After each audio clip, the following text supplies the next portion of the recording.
এই গরমে সত্যি বলতে তেমন কোনো কাজ করার ইচ্ছা জাগে না। গরমে চুলার কাছে গিয়ে রান্না-বাড়া করাটা খুবই প্যাথেটিক মনে হয়। তো এইদিন আমি একদম সিম্পলি জাস্ট ডিম ভুনা করেছিলাম আর সাথে একটা আ কাণ্ড ঘটাইছিলাম, যেটার কারণে পরবর্তীতে কি করব সেটা আপনারা ভিডিও দেখতে থাকলেই বুঝতে পারবেন।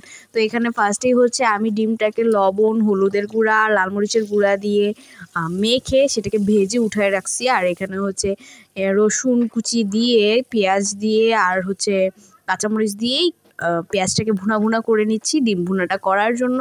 সেই সাথে হচ্ছে হলুদের গুঁড়া, লাল মরিচের গুঁড়া অ্যাড করেছি। আর যেই পাত্রে হচ্ছে আমি ডিমটাকে আর কি ভাজার আগে মেখেছিলাম, সেই পাত্রের একটু পানি নিয়ে সেটাও অ্যাড করে দিই, তাতে আর কি অপচয় হবে না।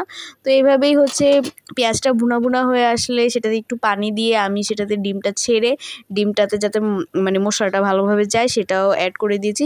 তো ডিমটা হচ্ছে ভাজার আগে আমি একটু কেচে নিয়েছিলাম উপর থেকে, এতে করে ডিমটা ভাজার সময় মানে না ফাটে, তাও স্টিল দেখলাম ফাটে। তো এখানে একটা কাণ্ড ঘটিয়েছিলাম, যার কারণে আমার এই ডিম ভুনার সাথে সাথে মাথায় আসলো যে আরেকটা কি করা যায় খুবই সহজে আর অল্প সময়ে।